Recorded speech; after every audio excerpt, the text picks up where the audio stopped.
There's a skill that can make or break a leader when things get tough. It really determines whether they can weather a storm or get sunk by it.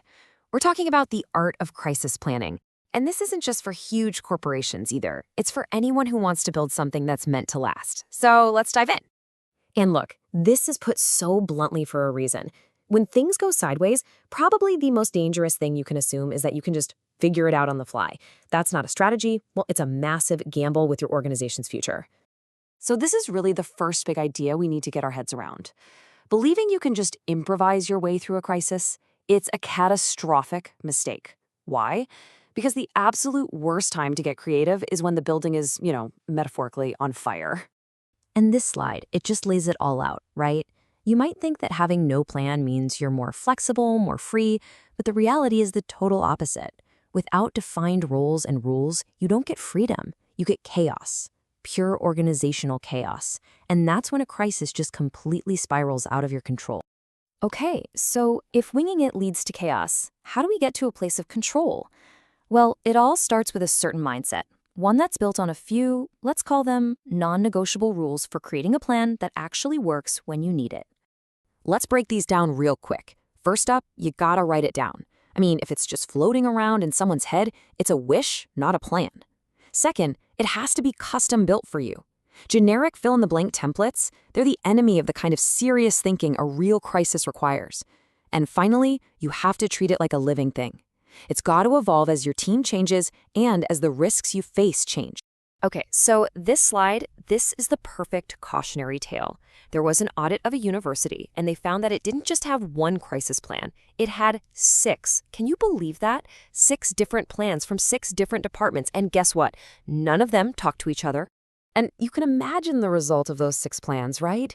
It was a self-inflicted disaster just waiting to happen. For instance, some of the plans had the same senior staff member assigned to be in 2 different command centers at the exact same time.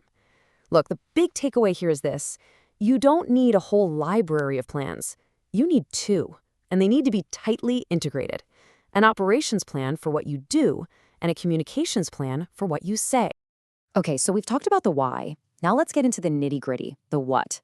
A great crisis plan really boils down to 2 key things: having the right people and giving them the right playbook. And this is question number 1, maybe the most critical question of all. A plan is pretty much useless if you don't have the right people ready to make it happen. So who really needs a seat at that table when the pressure is on?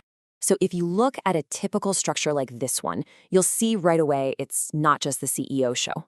A really solid crisis team pulls in leaders from every corner of the organization.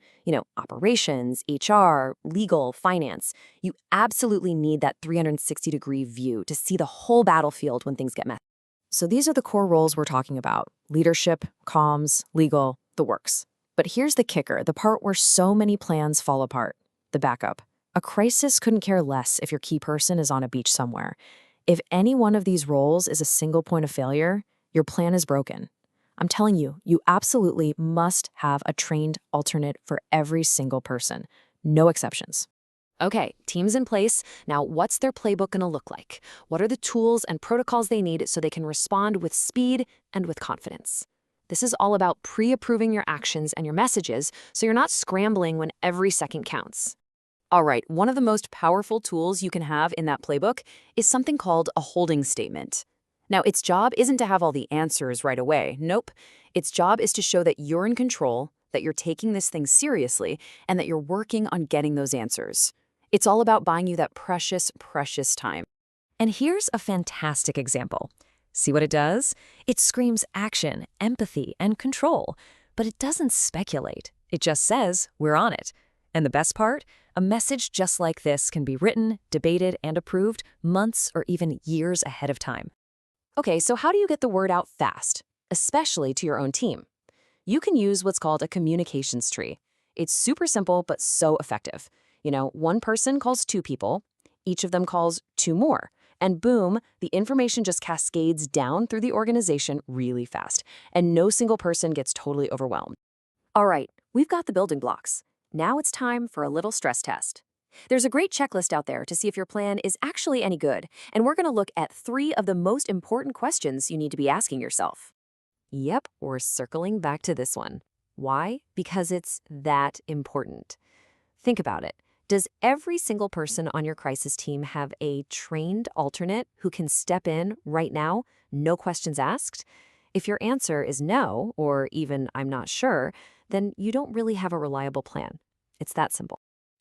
This is such an easy trap to fall into. When a crisis hits, all the focus goes to the media, to the customers, the outside world. But you gotta remember, your own employees are often your most important audience.